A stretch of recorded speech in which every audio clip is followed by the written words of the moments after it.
Students, इस video में sample paper 1 social science का केंद्रीय विद्यालय का हम सॉल्व करेंगे। आपका सेशन जो है 2022 और 23 के लिए, जिसमें आपका हाफ ईयरली में भी क्वेश्चन देखने को मिलेंगे यहाँ से, और आपके प्री बोर्ड में और फाइनल पेपर में भी आपको यहाँ से क्वेश्चंस देखने को मिलेंगे। तो इसलिए जितने भी क्वेश्चन पेपर्स यहाँ पे अपलोड किए जा रहे हैं उनको जरूर पढ़ें। उनमें से आपको 100% क्वेश्चन जो है देखने को मिलेंगे। सभी पेपर्स को पढ़ लेना, किसी एक पेपर के भरोसे मत रहना। जो भी अवेलेबल कराए जा रहे हैं उनको सभी को पढ़ लेना। यहाँ पे कुछ इंस्ट्रक्शंस है, आपको पता होना चाहिए कि आपका जो न्यू पैटर्न रहेगा उसमें आपका पेपर जो है 5 पार्ट्स में डिवाइड होगा, A B C D E section में। ठीक है, टोटल नंबर ऑफ क्वेश्चन 37 होंगे। हर जगह पे इंस्ट्रक्शंस जो होता है हर पेपर में बता चुका हूँ, इंस्ट्रक्शंस फॉलो किया करो। हिंदी ए मैंने आपको 2-3 पेपर दे दिया है सॉल्व करके, हिंदी बी का 2-3 पेपर दे दिया है, साइंस सॉल्व करवा दिया है, आप एसएसटी देख रहे हैं। इसी तरह से आपके जितने भी सब्जेक्ट है वो देते जा रहा हूँ मैं कंटिन्यूअसली। यहाँ पर जो सेक्शन ए है उसमें आपके 20 नंबर जो रहेंगे वो 20 क्वेश्चन एमसीक्यू कैरी करेंगे। उसके बाद में सेक्शन बी में जो है 21 से 24 नंबर तक के क्वेश्चंस 2-2 मार्क्स के रहेंगे। देन 25 से 29 तक सेक्शन सी कंटेन करेगा और इसके अंदर आपके 3 मार्क्स के क्वेश्चंस रहेंगे। और सेक्शन डी में आपका 30 से 33 तक लॉन्ग आंसर टाइप क्वेश्चंस रहेंगे जो 5 मार्क्स कैरी करेंगे। इसके बाद में आपका लास्ट सेक्शन जो है ई रहेगा, जिसमें 34 to 36 जो है केस बेस्ड स्टडीज जो है क्वेश्चन देखने को मिलेगा। और मैप वाला जो अंतिम एफ सेक्शन आएगा जो, उसमें आपको देखने को मिलेगा एक ही क्वेश्चन, और जो होगा मैप बेस्ड और 5 मार्क्स जो है वो कैरी करेगा। ठीक है, तो चलिए स्टार्ट करते हैं इस पेपर के सॉल्यूशन को। पहला क्वेश्चन देखिए, which of the following are perfectly match. यहाँ पे जो है कौन कौन से कॉलम से कौन सा जो है यहाँ पर लिस्ट 1 से लिस्ट 2 जो है कैसे मैच है, यही हमें चेक करना है। तो European country to conquer America, America को कॉन्कर करने वाला कौन था? स्पेन था। तो यहाँ पर जो हमारा स्पेन हो गया इसका सही आंसर। बी जो है countries that east of Mediterranean, तो ईस्ट ऑफ मेडिटेरियन में ग्रीस है आपका, तो ये इसका आंसर हो गया आपका। नेक्स्ट जो है आपका first Asian country to be industrialise, तो वो था जापान, ये भी आपका आंसर हो गया। मैच कर दिया हमने। अब मैच करके हमें ऑप्शंस देखने हैं। तो इसमें देखो पहले 2 ऑप्शन तो क्रॉस हो गए, यानी कि ऑप्शन सामने सामने नहीं है लिस्ट, यानी कि फर्स्ट ऑप्शन जो है मैच सही नहीं है, सेकंड ऑप्शन मैच नहीं है, लेकिन सी ऑप्शन जो है ये मैच्ड है, बिल्कुल सामने सामने जापान लिखा है। इसके कॉलम 1 से कॉलम 2 का मैच हो रहा है जापान वाला सी ऑप्शन, तो यहाँ पे ओनली सी ऑप्शन जो है करेक्ट हो जाएगा। ठीक है, नेक्स्ट क्वेश्चन की बात करते हैं। क्वेश्चन नंबर 2 देखिए, यहाँ पर एक पिक्चर दिया गया है जिसमें आपको सोरियन और यूटोपियन विजन, सेंट्स और एंजल्स और क्रिस्ट सिंबलाइज दिया गया कि ये किस चीज का सिंबलाइज कर रहे हैं। पिक्चर अगर आप देख रहे हैं, आपने बुक में भी देखा है, बुक का पिक्चर है ये, तो आपने इसको केवल इतना ही देखना है कि ये बुक में जो पिक्चर दी गई है एक्चुअली ये क्या जो है सिंबलाइज कर रही है। ये सिंबलाइज कर रही है, बी ऑप्शन करेक्ट हो जाएगा, फ्रेटर्निटी अमंग नेशंस, यानी कि जो है राष्ट्रों के बीच में बंधुत्व है, यानी कि भाईचारे का जो है यहाँ पे दिखा रही है। ठीक है, अगला जो प्रश्न है उसको देखते हैं। थर्ड क्वेश्चन देखिए, मैच द फॉलोइंग। अब आपको कॉलम 1 से कॉलम 2 को मैच करना है, और मैच करते हुए आपको बस आंसर टिक कर देना है। उसके बाद में ऑटोमेटिकली जो ये आंसर्स हैं आपको पता चल जाएगा। फर्स्ट देखते हैं ए पार्ट को, supervision of functioning of bank, तो कौन करता है? आप जानते हैं सुपरविजन कौन करता है फंक्शनिंग ऑफ बैंक का, यानी कि बैंकों का कामकाज को सुपरविजन कौन करता है? तो रिजर्व बैंक ऑफ इंडिया करती है, तो इसका ऑप्शन नंबर 4 हो जाएगा सही। ठीक है, अच्छा, first Asian country to be industrialise, अभी हमने फर्स्ट क्वेश्चन में डिस्कस किया था, वो जापान है आपका। यहाँ पे फर्स्ट ऑप्शन जो है इसका करेक्ट हो जाएगा। इसके बाद जो नेक्स्ट क्वेश्चन है इसमें पूछा गया आपसे, Pioneer of the system of mass production, यानी कि बहुत बड़े पैमाने पर जो है उत्पादन प्रणाली, वो कौन सी? हेनरी फोर्ड, तो यहाँ पे सेकंड ऑप्शन करेक्ट हो जाएगा। इसका मतलब आपका जो डी पार्ट बचा, सीधा सीधा बचा हुआ पार्ट जो है फर्स्ट, सेकंड और थर्ड आ गया, थर्ड यहाँ पे आ जाएगा आपका, जिसमें क्या पूछा गया है? पूछा है नो ऑफिशियल रिलीजन, यानी कि कोई आधिकारिक धर्म नहीं है, और constitution does not give any special status, और जो है संविधान ने कोई विशेष दर्जा भी नहीं दिया है। तो वो क्या होता है? उसको हम बोलते हैं सेकुलरिज्म। ठीक है, सेकुलरिज्म बोलते हैं उसको। तो यहाँ पर जो हमारा धर्म निरपेक्षता अगर हिंदी में बोले तो आपका फर्स्ट सेकंड थर्ड हमने मैच कर लिया। अब देखते हैं आपका ए के साथ फोर्थ होना चाहिए, तो यहाँ पर ए के साथ फोर्थ यहाँ पर हमारे को दिख रहा है। ठीक है, इसके बाद में बी के साथ में फर्स्ट होगा, बी के साथ में फर्स्ट यहाँ पे भी है, सी के साथ में सेकंड यहाँ पर ओके है, और डी के साथ में थर्ड ओके है, यानी कि बी ऑप्शन जो है मेरा करेक्ट हो जाएगा। इसके बाद आते हैं नेक्स्ट क्वेश्चन की तरफ। नेक्स्ट जो क्वेश्चन है इसमें आपको क्या बोला गया? Arrange the following events in the ascending year of their occurrence. इसमें एक चीज ध्यान रखनी है आपको कि यहाँ पर जो है मेंशन तो आपको इंसिडेंट तो मेंशन है, लेकिन इंसिडेंट किस टाइम पे हुआ था ये मेंशन नहीं है। बहुत बारीकी से क्वेश्चन पूछा गया बीच में से। तो यहाँ पे आपको 4 इंसिडेंट दिए गए हैं, और इनको आपको असेंडिंग ऑर्डर में जो है ईयर्स में जो हुए थे इनके ऑकरेंस, उसको आपको बताना है। तो सबसे पहला जो हम देखें, Britain exporting iron and steel worth about 77 million, तो यहाँ पर सीधा लगभग 77 मिलियन डॉलर के मूल्य का लोहा और इस्पात जो है ब्रिटेन ने निर्यात किया। तो इसके अलावा दूसरा ऑप्शन क्या दिया गया? Demand for iron and steel increase rapidly with the expansion of railway in England, तो इंग्लैंड में रेलवे के विस्तार के कारण जो लोहे और स्टील का जो है उसमें मांग में काफ़ी तेजी बढ़ी। तो ये कब हुआ? तो ये जो हुआ था हमारा, उसको भी हम देख लेते हैं। 3 4 को पढ़ लेंगे तो हमारे को समझ में आएगा। तीसरा जो है, Britain was importing 2.5 million pounds of raw cotton to feed its cotton industry, Britain ने अपने कपास उद्योग को जो है अपने कपास उद्योग के लिए 2.5 मिलियन पाउंड कच्चे कपास का आयात किया। और Britain import of raw cotton soared to 22 million pounds. तो ब्रिटेन ने कच्चे कपास का आयात बढ़ा करके 22 मिलियन पाउंड हो गया, ये इसमें बता रहा है। तो यहाँ पे कौन सा ऑप्शन सबसे बेस्ट है? तो अगर मैं देखूं तो मेरे को जो आइडिया है और जो मैंने बुक पढ़ी है उसके हिसाब से Britain was importing 2.5 million pounds of raw cotton to feed its cotton industry. Ascending order के हिसाब से बात करें तो थर्ड ऑप्शन जो है इसमें हम फर्स्ट लेंगे, हम थर्ड नंबर को फर्स्ट ले लेते हैं। इसके बाद में आपका नेक्स्ट जो ऑकरेंस होगा इसमें देखें, इसके बाद जैसे इसने इंपॉर्टेंट किया तो इसका जो है बिलियन कितना हो गया 25, तो ऑकरेंस नंबर 2 ये हुआ फोर्थ नंबर। इसके बाद जो है आपका डिमांड ऑफ आयरन स्टील जो इंक्रीज हुआ रेलवे एक्सपांसन का की वजह से इंग्लैंड में, ये आया आपका थर्ड नंबर पे। और इसके बाद में अंतिम में आया आपका ब्रिटेन जो है exporting iron and steel worth 77 billion, तो ये आ गया फोर्थ नंबर पे। अगर मैं देखूं ऑप्शन में मिलाऊं तो मेरा थर्ड फर्स्ट आएगा, थर्ड नंबर जो है आपका यहाँ पर देखने को मिल रहा है सी ऑप्शन में, थर्ड के बाद फोर्थ आएगा, तो थर्ड वाला फर्स्ट नंबर पे है, सेकंड फोर्थ वाला सेकंड नंबर पे आएगा, फोर्थ वाला सेकंड नंबर पे दोनों मिल रहा है। उसके बाद में आपका सेकंड वाला थर्ड नंबर पे आएगा, सेकंड वाला थर्ड नंबर पे इस ऑप्शन में मिल रहा है, बी ऑप्शन करेक्ट हो गया मेरा यहाँ पे राइट आंसर। इसके बाद जो नेक्स्ट क्वेश्चन है इसी तरह से आपको ध्यान से पढ़ना है, समझना है और फिर मिलाना है। पांचवा क्वेश्चन देखिए, which of the following is not a physical factor to determine land use. यहाँ पे सीधा सीधा बोल के रहा है कि निम्नलिखित में से कौन इस जो है भूमि उपयोग का निर्धारित करने वाला भौतिक कारण नहीं है, फिजिकल जो है फैक्टर नहीं है, तो वो कौन सा है? इसमें से बेस्ट ऑप्शन आपको चूज करना है, राइट ऑप्शन आप बता सकते हैं अच्छी तरह से, जो होता है वो होती है हमारी पॉपुलेशन डेंसिटी, जो है इसका राइट रीजन नहीं है, डी ऑप्शन जो है करेक्ट हो जाएगा, नॉट ए फिजिकल फैक्टर। ठीक है, नॉट ए फिजिकल फैक्टर, तो यहाँ पे पॉपुलेशन डेंसिटी जो डी ऑप्शन इसका करेक्ट हो जाएगा। ठीक है, ये जो है ये आपका जो है फिजिकल और बोथ जो है फिजिकल और एज वेल एज कौन सा इसका साथ साथ में जो है आपका ट्रोफोग्राफी है, क्लाइमेट है, सोइल, ये सारे के सारे जो है ह्यूमन फैक्टर्स में आते हैं। ठीक है, ये चीज़ आपको ध्यान रखना। और पॉपुलेशन डेंसिटी, टेक्नोलॉजी, कैपेबिलिटी और कल्चर ट्रेडिशन जो है ये अलग है आपके, तो इस तरह से आपको थोड़ा सा ध्यान रखना है। यहाँ पे छठा जो प्रश्न है इसमें देखिए, ऑब्जर्वेशन आपको देना है, ऑब्जर्वेशन देना है, ध्यान से देना है। और देखिए ऑब्जर्वेशन में क्या, आंध्र प्रदेश का आपको 10% दिया गया है, अदर्स का 2% है, मध्य प्रदेश में 33 है, महाराष्ट्र में 27, उड़ीसा में 16% और कर्नाटका में 12% जो है आपको ये डायग्राम बुक से ही आपका अच्छी तरह से आप जानते हैं। अब यहाँ पर जो क्वेश्चन देखेंगे आप ध्यान से देखिए, ABCD 4 ऑप्शन दिए गए हैं। अगर आप इसका PDF मैं आपको डिस्क्रिप्शन बॉक्स में दे रहा हूँ, वहाँ से आप डाउनलोड कर लेना, हमेशा PDF दे देता हूँ मैं डिस्क्रिप्शन बॉक्स में, वहाँ से आप इसका डाउनलोड कर लेना, तभी आपको ये क्वेश्चन समझ में आएंगे। क्वेश्चन नहीं समझ में आएंगे तो आंसर्स आपके किसी काम के नहीं रहेंगे, और इन क्वेश्चंस को बहुत अच्छे तरीके से पढ़ना ही पढ़ना है आपको। तो यहाँ पे ABCD ऑप्शन है और 6th क्वेश्चन ऑब्जर्व कर लिया। यहाँ पर देखो, यहाँ पे it shows the state wise production of manganese in year 1617।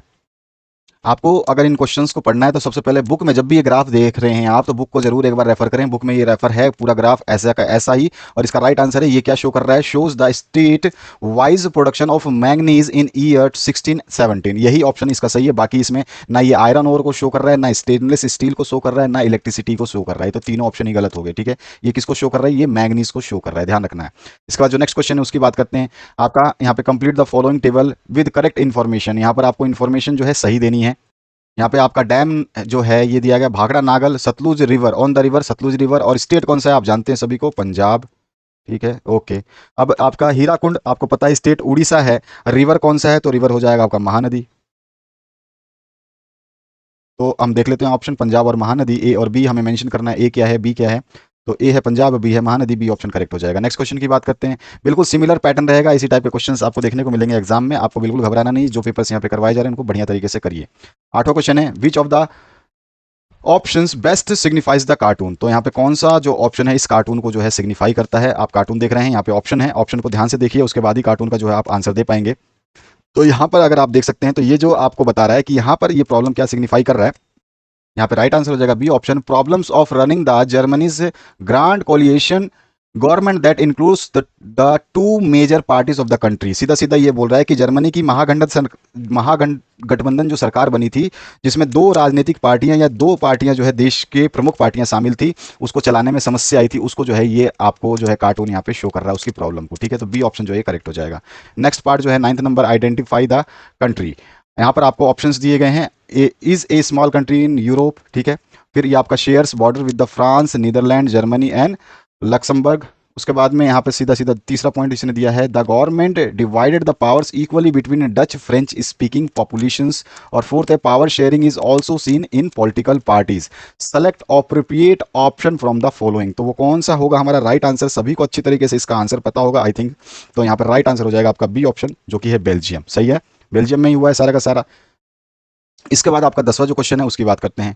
10वां question है which of the following features are common to Indian and Belgian form of power sharing arrangement. तो यहाँ पे कौन सा जो है आपको फीचर जो है कॉमन दिखाई दे रहा है इंडिया और बेल्जियम में, ये आपसे सीधा सीधा पूछा है, बाकी कुछ आपको एक्स्ट्रा सोचना नहीं है इसमें। तो यहाँ पर देख सकते हैं आप, अगर हम देखते हैं तो सबसे पहले आप देखिए power is shared among governments at different level.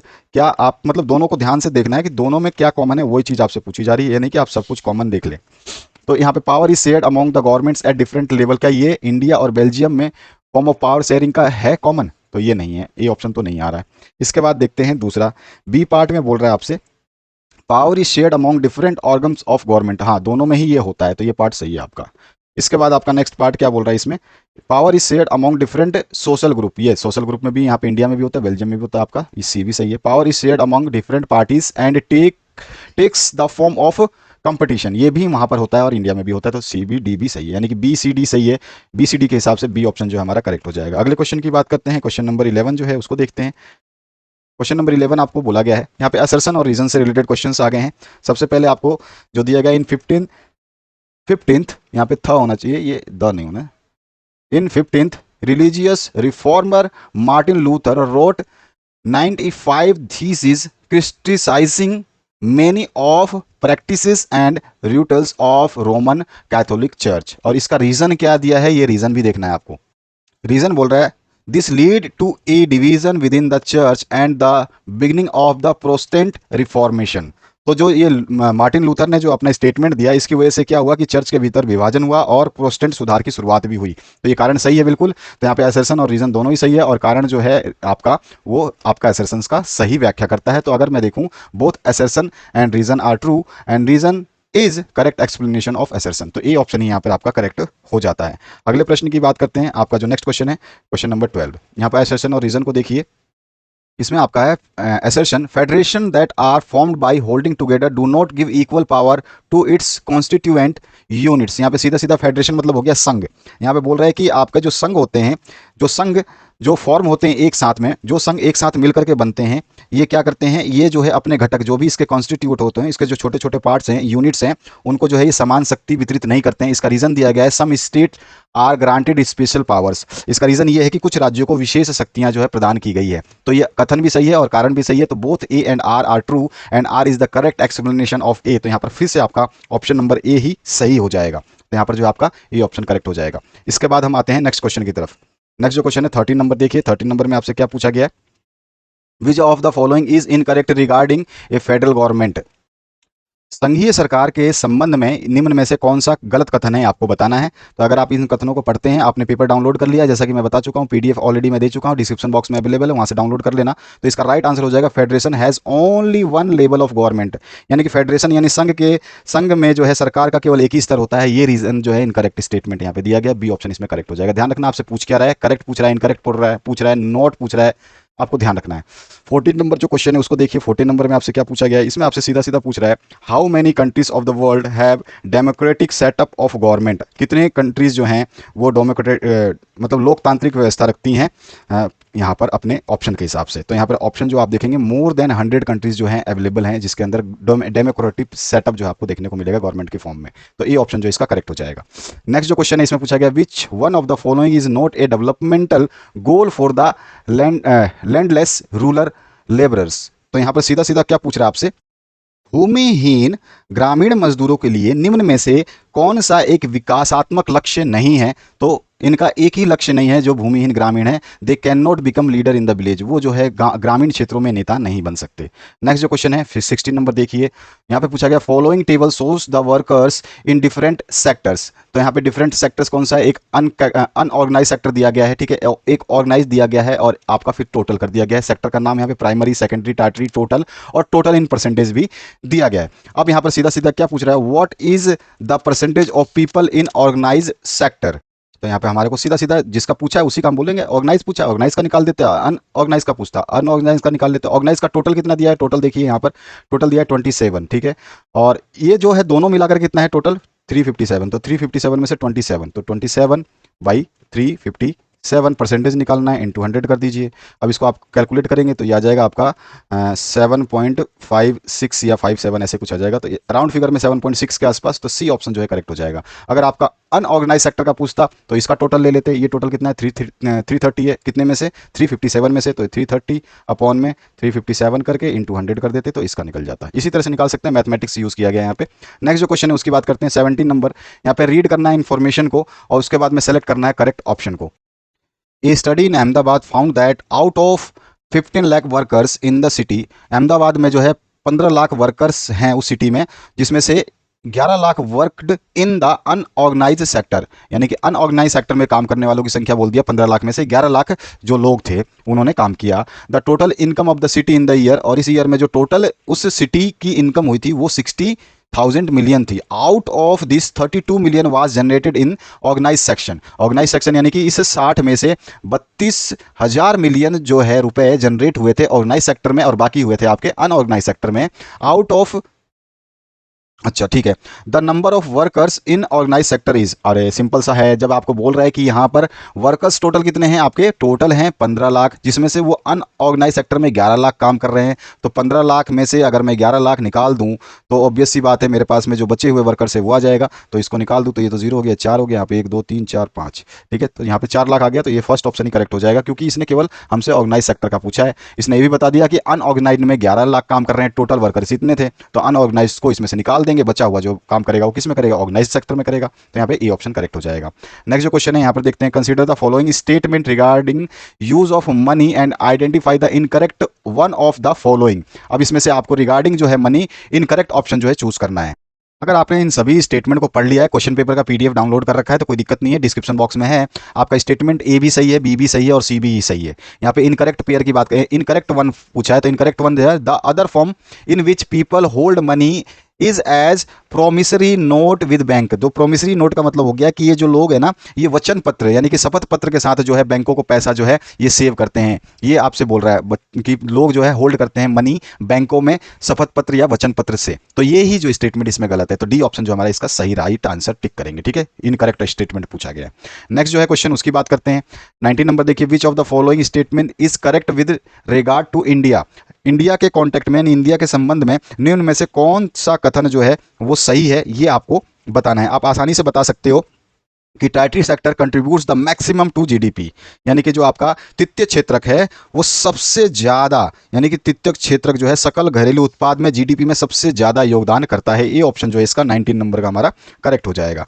अगले क्वेश्चन की बात करते हैं, क्वेश्चन नंबर 20। क्वेश्चन नंबर 20 जो एमसीक्यू है, which of the following is not applicable for a worker who works in the organise sector. तो यहां पर कौन सी ऐसी चीज है जो एक संगठित क्षेत्र में काम करने वाले कार्यकर्ता यानी वर्कर पर जो है लागू नहीं होता है, ठीक है। यहाँ पे सीधा नॉट एप्लीकेबल, लागू नहीं होता है, ये पूछा है, इसमें ध्यान रखना है। तो हमें जब भी स्टेटमेंट दिया हो तो स्टेटमेंट को ही समझना है, ठीक है।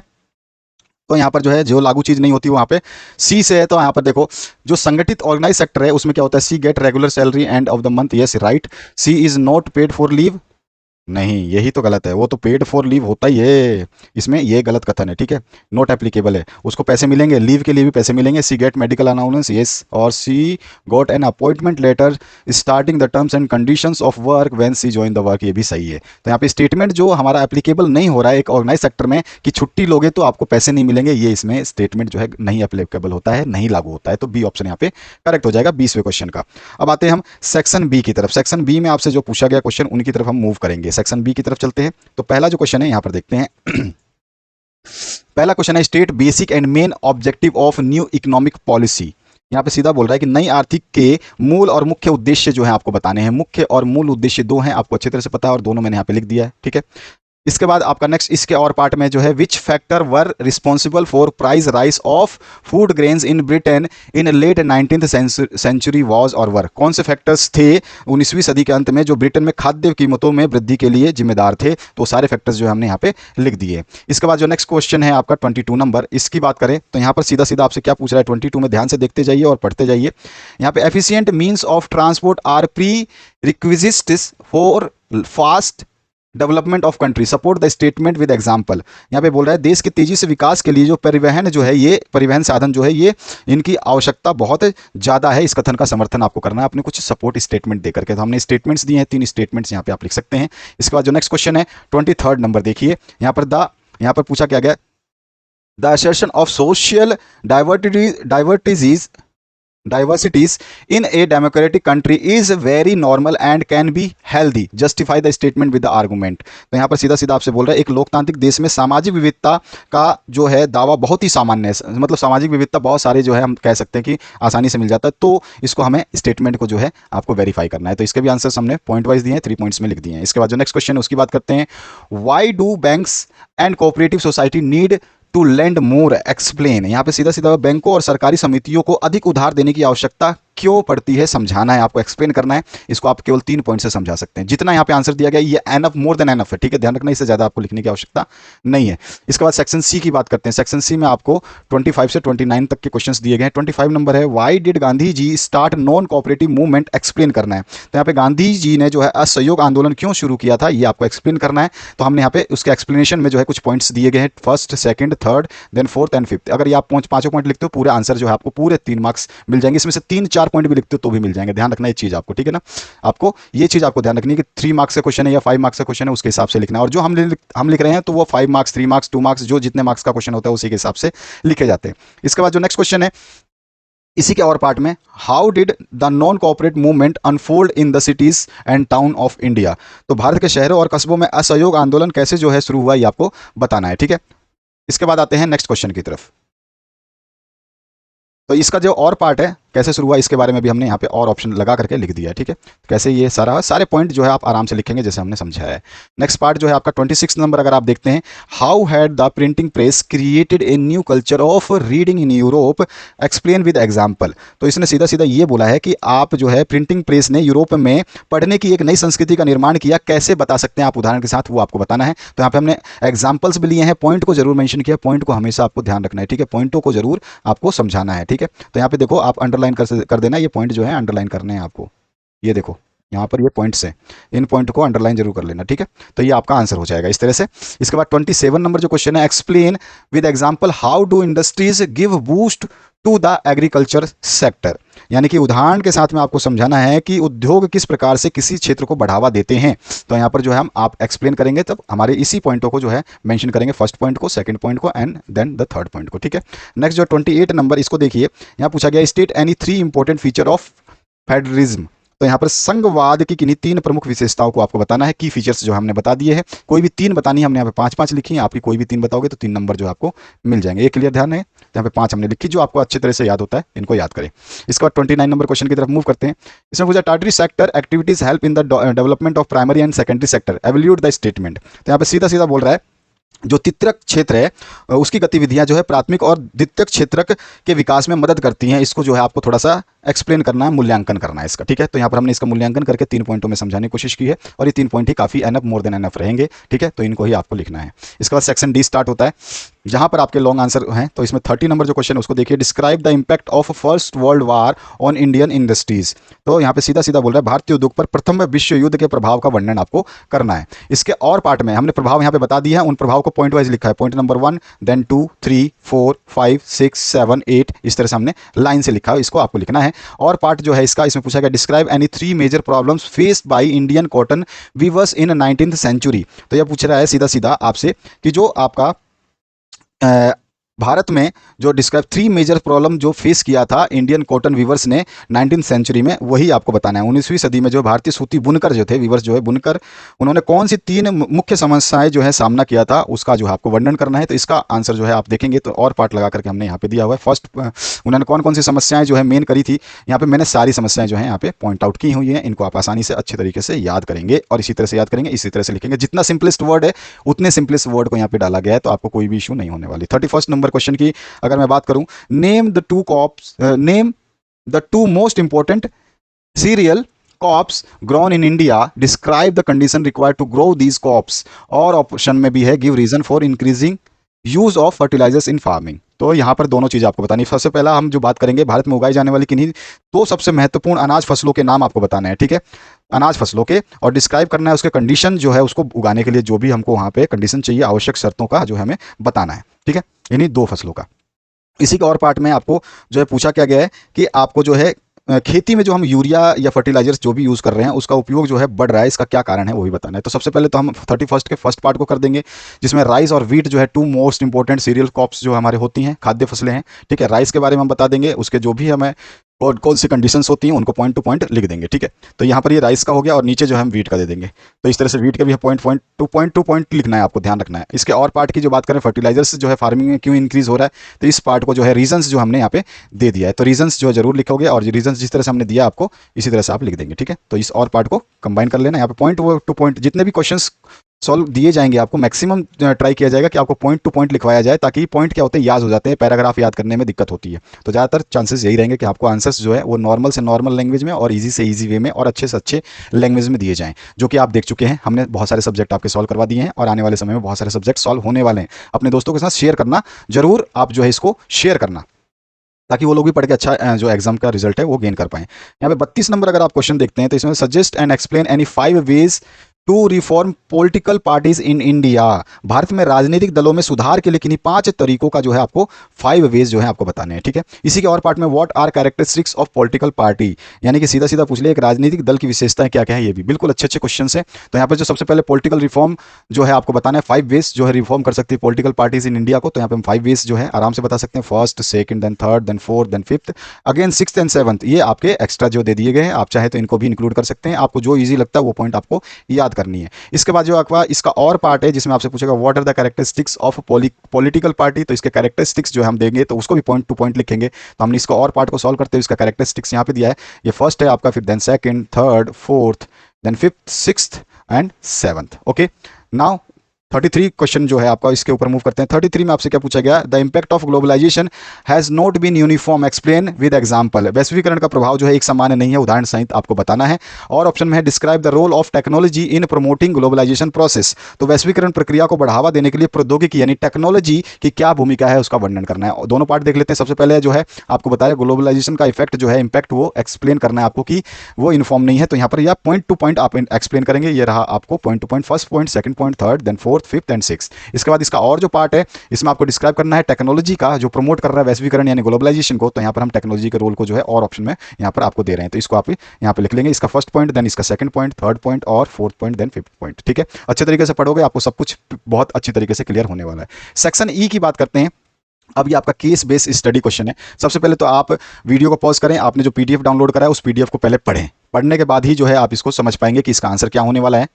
इसमें जो पहला प्रश्न पूछा गया, what will generated by the ocean tides, तो ओशियन टाइड्स से जो है क्या, यानी समुद्री ज्वार जो है उससे क्या उत्पन्न होगा। तो अभी अभी अगर आपने पैराग्राफ पढ़ लिया, पैसेज पढ़ लिया, क्योंकि इनको पढ़ करके आपको सीखना होगा, तभी आपको जो है जैसे कि आप इंग्लिश के पैसेज या हिंदी के गद्यांश सॉल्व करते हैं उसी तरह से यहाँ पे आपको पढ़ना है, उसके बाद आंसर आसानी से दे सकते हैं। तो यहाँ पे आंसर हो गया, हो जाएगा oceanic tides can be use to generate electricity और flood gate dams are built across the inlets, ठीक है। ये क्वेश्चन आपको जो है आंसर इसी पैराग्राफ में दिया गया है। तो फर्स्ट क्वेश्चन का आंसर हो गया। इसमें सेकंड पार्ट पूछा गया, व्हाट डू गोबर गैस प्लांट ऑपरेटेड, तो यहाँ पर जो सीधा सीधा पूछा गया गैस गोबर संयंत्र जो है संचालित करते हैं, तो इसको कैसे क्या संचालित करते हैं, तो प्लांट्स यूजिंग कैटल डंक्स, कैसे संचालित होते हैं ये, तो ये कैटल डंक्स, गाय गोबर जो अपना वो होता है उपलाक, तो उसको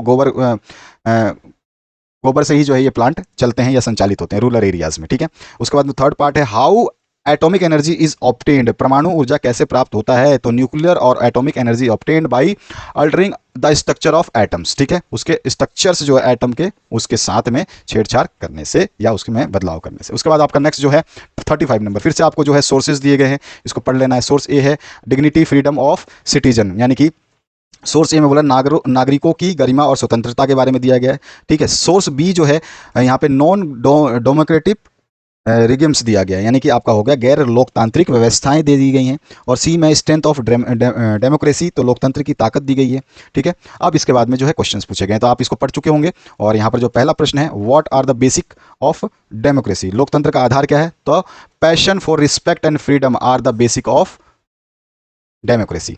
उसका सेकंड है, why democracy is considered as the superior form of government, यानी कि लोकतंत्र को सरकार का सर्वश्रेष्ठ रूप, सबसे बढ़िया रूप क्यों माना जाता है? तो the democracy is the considered as the superior form of government because it promotes dignity, आपका जो सम्मान, and the freedom of individual, ठीक है, सम्मान और जो है बराबरी दोनों, और आज़ादी देती है, ठीक है। इसके बाद जो है आपका नेक्स्ट जो है थर्ड पार्ट, इसमें क्या पूछेगा? How does Indian democracy strengthened the claims of the disadvantage and discriminated castes. तो यहाँ पे भारतीय लोकतंत्र ने कैसे वंचित और भेदभाव के दावों को जो है मजबूत किया है? जो होते थे कि वंचित लोग मानते थे भेदभाव, जो उनको कैसे जो है उन लोगों, उन कास्ट में जो है जातियों में वंचितपन या फिर भेदभाव के दावों को कैसे दूर किया है, ये आपको बताना है। तो democracy in India has strengthened the claims of disadvantages and discriminated caste for equal status and equal opportunities as they are able to participate in decision making that are affect them all, ठीक है, that decision making that affect them all, यानी कि वो participate कर सकते हैं, उन opportunities में भाग ले सकते हैं, जो भी डिसीजन वो लेते हैं उसको जो है उसमें उनको शामिल किया जाता है। इस वजह से जो है ये आपका मजबूत करती है डेमोक्रेसी। उसके बाद 36 नंबर है, आपको फिर से एक्सट्रैक्ट रीड करना है, उसके बाद में आपको क्वेश्चंस के आंसर देने हैं। तो यहाँ पर अगर आप इसको पढ़ चुके होंगे तो इसके क्वेश्चंस के आंसर की तरफ मूव करते हैं। यहाँ पहला जो क्वेश्चन है आप देख सकते हैं, पूछा गया है what are the things other than income which people seek for living. तो आय के अलावा और कौन सी चीज़ें हैं जो लोगों के जीवन, जो लोग जो है जीवन के लिए तलाश करते हैं? तो यहाँ पर जो है engagement in paid work, other dignity in house hold and society, ठीक है, ये सारे के सारे आप लिख देंगे। इसमें केवल इतना ही लिखना है, क्योंकि आप जब आप क्वेश्चन को पढ़ेंगे, इसको पढ़ेंगे, अगर आपने पैसेज पढ़ लिया होगा, पैराग्राफ पढ़ लिया होगा, तो आपको सब पता है। इसका जो नेक्स्ट पार्ट है उसकी बात करते हैं। तो यहां पर जो सेकंड क्वेश्चन है देखिए, इसमें right any two developmental goals of middle class women. तो आपको दो जो है, आपको मध्यम वर्गीय महिलाओं के कोई दो जो है गोल्स जो हैं आपको बताने हैं। तो income gives good standard of living but other important thing that income give equality of life, ठीक है। इसका तीसरा जो है what is the role of other important things than income in life. तो आपसे सीधा सीधा पूछा कि जो जीवन में आय के अलावा जो है और क्या है इंपॉर्टेंट थिंग्स है, ठीक है ना। तो यहाँ पे इक्वल ट्रीटमेंट है, फ्रीडम है, सिक्योरिटी है, रिस्पेक्ट ऑफ अदर्स है, ये सारी की सारी चीज़ें इसमें शामिल हो जाएंगी, ठीक है। क्लियर हुआ आपको? नेक्स्ट जो है एफ पार्ट, तो इसमें आपको जो है two places A and B mention है, आपको यहाँ पे देख सकते हैं, यहाँ पर बी पार्ट यहाँ पे मेंशन है और ए पार्ट यहाँ पे महाराष्ट्र में मेंशन है। अच्छा, two places A B have been marked, given outline of map of India, identify them and write their correct names on the lines drawn near. और यहाँ पर the place where Indian National Congress session was held in December 1920। तो दिसंबर 1920 में जो Indian National Congress का अधिवेशन हुआ था उसकी बात कह रहा है कि ये कहाँ हुआ था, आपको बताना है। तो चलो हम बता देते हैं इसको। इसमें आंसर जो हो जाएगा पहला क्या हो जाएगा आपका? नागपुर हो जाएगा, है ना।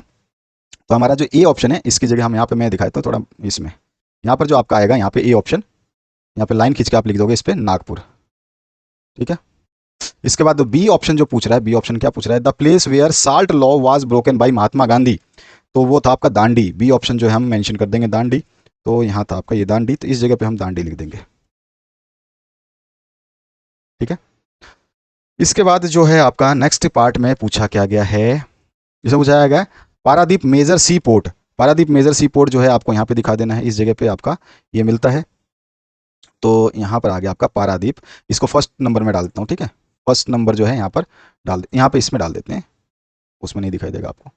तो ये आपका फर्स्ट नंबर जो है हमने पारादीप को मेंशन कर दिया।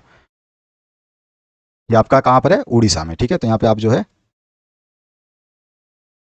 बता सकते हैं। मैं उड़ीसा लिख रहा हूँ, आपको जरूरत नहीं है उड़ीसा बताने की, ठीक है। आपको पता होना चाहिए कि कहाँ पर है। फर्स्ट पॉइंट हमने लिख दिया। इसका सेकंड पॉइंट क्या पूछ रहा है आपसे? Noida software technology park. ये सारे मैं क्वेश्चन पहले भी करवा चुका हूँ, दोबारा से आपको केवल गाइड कर रहा हूँ। तो यहाँ पे नोएडा सॉफ्टवेयर टेक्नोलॉजी पार्क जो है आप आसानी से बता सकते हैं कहाँ पे आ जाएगा आपका। तो ये आ जाएगा यहाँ पर आपका, इस जगह पे, ठीक है।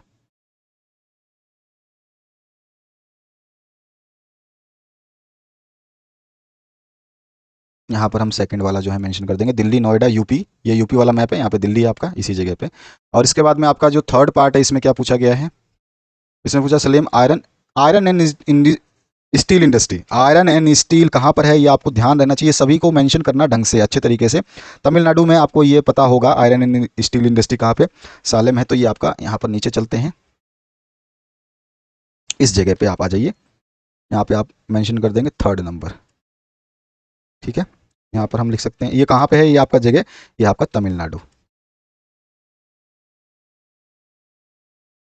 इसके बाद तमिलनाडु में है ये आपका थर्ड पॉइंट, उड़ीसा में है फर्स्ट पॉइंट, दिल्ली में दिल्ली में नहीं, आपका उत्तर प्रदेश में जो है नोएडा सेकंड पॉइंट। और लास्ट पॉइंट क्या है, आपसे क्या पूछा गया यहाँ पर, कल्पकम न्यूक्लियर पावर प्लांट, ये भी आपका वहीं पर है, तो ये भी आप ये मेंशन कर देंगे कल्पकम को भी।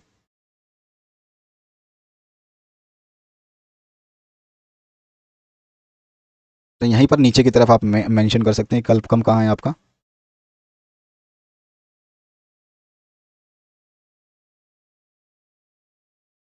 यहाँ नीचे की तरफ मेंशन कर सकते हैं, बिल्कुल नीचे की तरफ जड़ में है यहाँ पर, इस जगह पे। तो यहाँ पे मेंशन कर देते हैं हम आपका फोर्थ नंबर। तो इस तरह से ये आपको मेंशन करना था, और ये भी आपका तमिलनाडु में ही है, तो आपको ज़्यादा दिक्कत नहीं है। इसके बाद हम ऊपर जाते हैं, तो ऊपर जो है आपका कर्नाटका में भी है, जो कर्नाटका में आपको देखने को मिलेगा यहाँ पर इस जगह पे, वो आपका काइजा है। जहाँ जहाँ जब भी क्वेश्चन पेपर में आएगा उसको हम डिस्कस करते रहेंगे। तो मेरिट मिशन जो है 2022-23 की तैयारी इस चैनल पे शुरू करवा दी गई है, काफ़ी पेपर्स अपलोड कर दिए गए हैं, और जैसे जैसे पेपर्स की संख्या बढ़ती जाएगी वैसे वैसे आपके दिलों की धड़कन और टेंशन बढ़ती जाएगी। इसीलिए पहले से ही जितने वीडियोस मिलते जा रहे हैं कंटिन्यूस इसको पढ़ते रहें और शेयर करना बिल्कुल ना भूलें। Thank you very much, have a good day.